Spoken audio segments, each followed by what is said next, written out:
شوکت یوسف زئی صاحب، باقی معاملات جو ہیں وہ تو چلیں گے، جس میں آپ لوگ تھریٹننگ ٹویٹس بھی کروا رہے ہیں اپنے بانی پی ٹی آئی سے، وہ معاملات بھی اپنی جگہ چل رہے ہیں، لیکن فی الحال یہ نمبر گیم، یہ آئینی ترمیم، آپ کو کیا لگتا ہے کہ یہ مولانا فضل الرحمان صاحب تو لگتا ہے کہ شاید جو اتنا حکومت اس وقت اترا رہی ہے کہ بھائی اٹس ڈن، آلموسٹ ڈن، تو ابھی پرسوں، یہ کل پرسوں کی بات ہے، مولانا صاحب نے کہا تھا کہ نتھنگ ڈوئنگ، کسی آئینی ترمیم میں ساتھ نہیں دیں گے حکومت کا، لیکن اب یہ لگ رہا ہے کہ شاید کچھ لے دے کر معاملات طے پا گئے ہیں.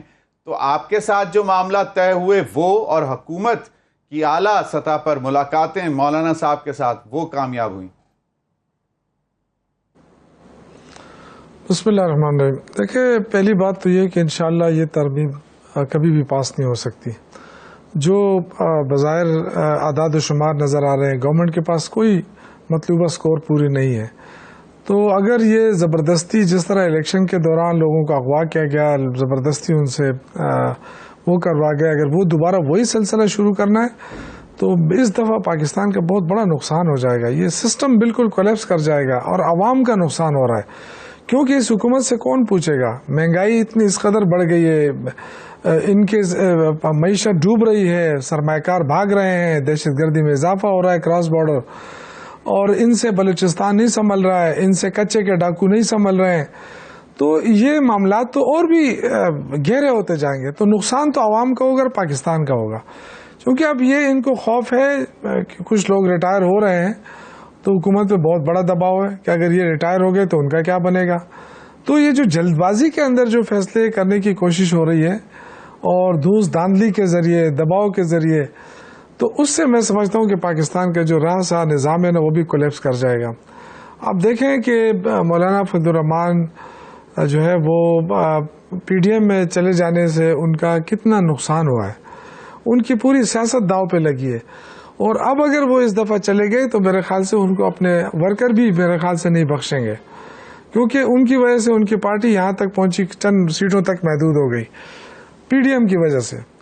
تو انہوں نے اپنی ساکھ بنانے کی کوشش کی ہے. مجھے نہیں خیال ہے کہ مولانا فضل الرحمان اتنا سمجھدار لیڈر ہے اور وہ جا کے اب ان کی گود میں دوبارہ بیٹھے گا چند وزارتوں کے لیے، جس سے ان کی پوری سیاست پاکستان تحریک انصاف کا وقت مولانا صاحب سے ملنے کے لیے گیا ہے، ابھی بھی ایک وقت گیا ہے مولانا فضل الرحمان صاحب سے ملنے کے لیے، لیکن مولانا فضل الرحمان صاحب کی جو شرائط تھیں وہ یہ تھی، ایک تو یہ کہ جی ایج جو ہے 65 سے 68 نہ کی جائے، باقی شاید وہ مان گئے ہوں. تو اگر یہ نہیں کی حکومت نے آئینی ترمیم میں، یہ نہیں لا رہے، تو پھر کیا اس میں حرج ہے اگر مولانا فضل الرحمان صاحب سپورٹ بھی کر دیں؟ نہیں دیکھیں، مولانا فضل الرحمان صاحب، یہ ہمارا مسئلہ یہ نہیں ہے، نہیں ہمارا یہ مسئلہ نہیں ہے کہ ہم مولانا صاحب کے ساتھ اتحاد کر لیں یا وہ اس انتظار میں کہ ہم اتحاد کر لیں. دیکھیں، وہ بھی اس حکومت کے خلاف سٹرگل کر رہے ہیں، ہم بھی کر رہے ہیں. ہمارا اتحاد ہو یا نہ ہو، لیکن یہ ان کی اپنی جو پارٹی کا وہ ہے نا، وہ اپنی پارٹی کو بچانے کی کوشش کریں گے. وہ ہمارا ساتھ کوئی وہ نہیں ہے کہ ہمیں کوئی ہمدردی میں دینے کی کوشش ہو رہی ہے یا ہمدردی لینے کی کوشش ہو، وہ ایک الگ ایشو ہے. گزشتہ رات ایک ٹویٹ ہوئی جس کا آج شور پارلیمنٹ میں ہم نے سنا، اور کہا گیا کہ یہ پاکستان کے لیے تھریٹ ہے. یہ ٹویٹ پاکستان کی سالمیت کے خلاف ہے، سیکیورٹی کے خلاف ہے. اور کیوں ایسی چیزیں ہو رہی ہیں جس کی وجہ سے معاملات مزید خراب ہو رہے ہیں؟ بلاول بھٹو زرداری صاحب نے بھی اس پر بات کی. کیا کہا یہ ذرا سن لیجیے.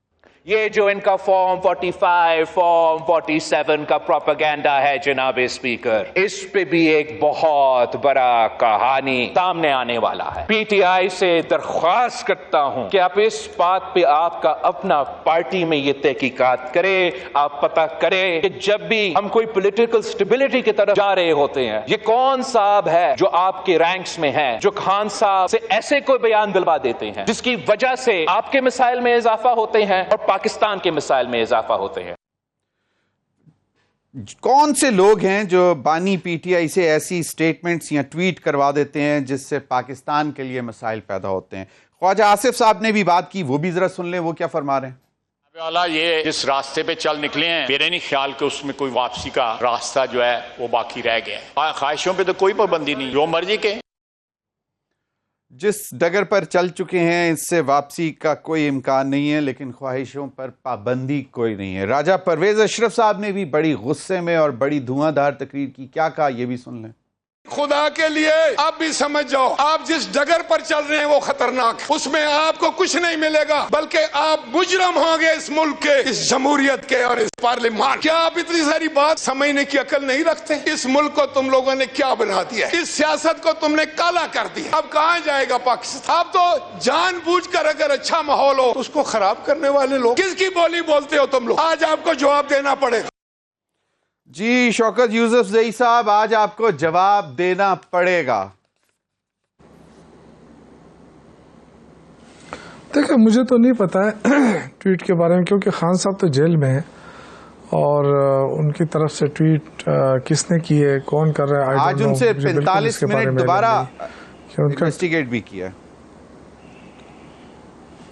جی مجھے ان کے بارے میں نہیں پتا ہے، لیکن میں صرف یہ کہنا چاہتا ہوں کہ اگر آپ کہتے ہیں کہ جی یہ آئینی ترامیم بہت لازمی ہے تو اور پارلیمنٹ کی بڑی اہمیت ہے، تو پھر پارلیمنٹ کو اہمیت دو۔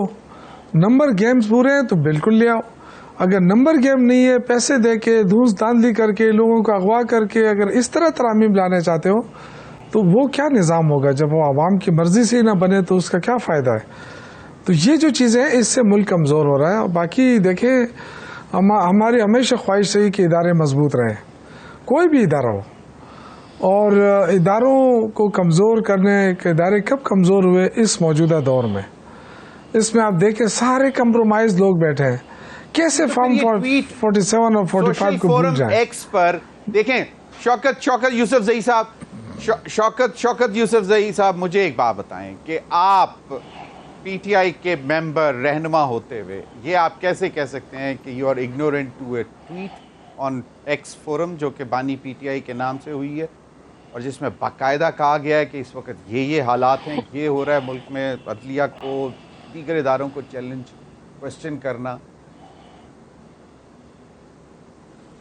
نہیں دیکھیں میں یقین سے کہتا ہوں، میں نے ابھی تک دیکھا بھی نہیں ہے وہ، میری کیونکہ وی پی این کے بغیر تو اب ایکس چل ہی نہیں رہا ہے، اگر ٹویٹر پہ ہے تو ظاہر ہے وہ تو بغیر وی پی این کے ہوتا ہی نہیں ہے، تو میری نظر سے تو ایسے کوئی بیان گزرا بھی نہیں ہے، اور نہ مجھے پتا ہے کہ کیونکہ خان تو جیل میں ہے اور اس پہ اتنے کیمرے لگے ہیں، اتنی نگرانی ہو رہی ہے، کس طرح اس نے بات کر لی اور وہ بات باہر پہنچ گئی، اور آئی ڈونٹ نو، کیونکہ دیکھیں رؤف حسن صاحب جب گرفتار ہوئے تھے تو اس وقت بھی انہوں نے کہا تھا کہ میرے علم میں نہیں ہے کہ ٹویٹر اکاؤنٹ کون چلا رہا ہے۔ جب ان کو نہیں پتا ہے جو سیکرٹری اطلاعات مرکز، ہمیں کیا پتا ہے؟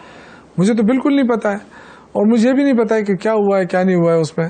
میں صرف یہ عرض کر رہا ہوں، دیکھیں ابھی جو محبوب بلال صاحب نے بات کی کہ جی سپریم کورٹ میں سیاست ہو رہی ہے، تو کیا الیکشن کمیشن کے اندر سیاست نہیں ہو رہی ہے؟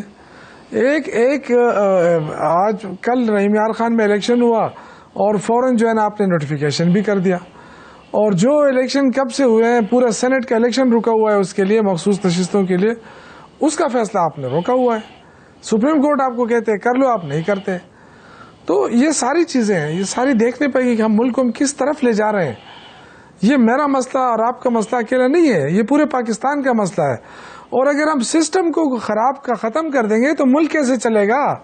کیا یہ ساری زندگی حکومت پہ رہیں گے جو آج اتنے آرڈر چلا رہے ہیں؟ یا یہ لوگ ریٹائر نہیں ہوں گے کہیں؟ یا یہ لوگ کبھی ہاریں گے نہیں، کہیں جائیں گے نہیں یہاں سے؟ تو ساری زندگی تو یہ پھر کس طرح نظام چلے گا؟ یہ کس نظام، کون سا نظام ہم اس ملک میں رائج کرنا چاہتے ہیں؟ دیکھیں آج تک دیکھیں مارشل لا بھی لگے ہیں اس ملک کے اندر، لیکن اتنا میں نہیں سمجھتا ہوں کہ اتنا آئین کے ساتھ کھلواڑ ہو رہا ہے جس طرح آج ہو رہا ہے۔ آج شخصیات کے لیے آئین بن رہا ہے، مطلب کتنے افسوس کی بات ہے۔ یعنی سارا ملک ایک طرف ہے، آپ کو کسی مہنگائی کی فکر نہیں ہے کہ غریب مر رہا ہے، بے روزگار، آپ نوجوانوں کو کیا جواب دیں گے؟ اگر آپ 63 سال بندے کو کہیں کہ نہیں آپ 68 سال تک رہیں، تو جو پیچھے نوجوانوں کی کھیپ ہے وہ کیا کرے گی؟ ان کو کوئی چانس نہیں مل رہا ہے، نہیں دینا چاہتے آپ۔ تو یہ تو بڑی عجیب سی مجھے سچویشن لگ رہی ہے کہ ہوگا کیا؟ بالکل صحیح فرمایا آپ نے۔ مولانا فضل الرحمان صاحب نے کہا کہ جی پھر 5 سال، یہ تو کوئی قرارداد پیش کر لے گا کہ جی 5 سال جو ہے وہ پارلیمنٹ کو بھی آپ ایکسٹینشن دے دیں، اور وہ پارلیمنٹ منظور کر لے گی تو کہیں گے جی پارلیمنٹ کو اختیار ہے۔ تو پھر عوام کے حق کے خود وہ ہے ووٹ ڈالنے کا حق ہے، تو وہ پھر کہاں ہے؟ پارلیمنٹ کو ایکسٹینشن مل بھی جاتی ہوتی ہے کوئی، میرے خیال میں کوئی سال 6 مہینے پتہ نہیں نہیں ہو جاتا ہے، لیکن چلیں بالکل، لیکن پوائنٹ از کہ آپ نے کہا کہ توجہ ملکی مسائل کی طرف ہے، وہ کس سچویشن میں ہو سکتا ہے؟ دیکھیں سر، کئی ملکوں میں جنگیں ہوتی ہیں، جنگوں میں بھی الیکشن ہو رہے ہیں، یہ ایسے ہی بنانا ہوتا ہے کہ جی بس بالکل آئی نو میں نے تبھی کہا تھا ایکسٹرا صحیح نہیں، ٹھیک ہے شوکت یوسفزئی صاحب، لیکن بات وہیں پہ آ جاتی ہے کہ بلاول بھٹو نے کہا کہ جس طرح ہی ملک بہتری کی طرف چلنا شروع ہوتا ہے تو اس قسم کے کوئی مشورہ دے دیتا ہے جا کے بانی پی ٹی آئی کو، اور اس قسم کی میں آپ کو زمین صاحب میں آپ سے ایک کوشچن پوچھنا چاہتا ہوں، ایک تھوڑا سا ایک منٹ دے دیں، ایک منٹ مجھے دے دیں سر، ضمیر بھائی ایک منٹ، جی میں یہ پوچھنا چاہتا ہوں بلاول بھٹو صاحب سے کہ یہ ملک کب ترقی کی راہ پہ چل پڑا ہے؟ یہ کیا مہنگائی ختم ہو گئی ہے؟ کیا پیٹرول سستا ہو گیا ہے؟ کیا بجلی سستی ہو گئی ہے؟ ہاں اس کے لیے آسانیاں پیدا ہو گئی ہے کیونکہ اس کو مراعات زیادہ ہو گئی ہے، سرکاری سارے مراعات یا زرداری کھا رہا ہے یا پھر شریف فیملی کھا رہی ہے، پھر ان کے لیے تو کوئی مسئلہ نہیں ہے۔ آپ مجھے بتائیں، عام آدمی سے آپ پوچھیں کہ یہ جو حکومت رہی ہے اتنے عرصے تک، اس میں لوگوں کو کیا ریلیف ملا ہے؟ کوئی ایک آتی ریلیف تو بتا دے نا کہ جی وہ ادھر دودھ اور شہد کی نہریں بہ رہی ہیں پنجاب میں، پریشانیاں ہیں، لیکن دوسری جانب گورنمنٹ کا کلیم بھی ہے کہ سنگل ڈیجٹ میں انفلیشن آ رہا ہے، لیکن چلیں آپ کا پوائنٹ آ گیا بالکل۔ مزمل سہروردی صاحب، خیبر پختونخوا میں دہشت گردی ختم کی ہے، کراس بارڈر دہشت گردی کچھ تو نہیں کیا انہوں نے، کہاں ہے ان کا وزیر داخلہ، کہاں ہے ان کا وزیر خارجہ؟ وہ بھی تو آپ کے چیف منسٹر صاحب کہتے ہیں کہ میں جا کے بات کروں گا، میں ان چیزوں کو روکوں گا، اس کا لیکن صحیح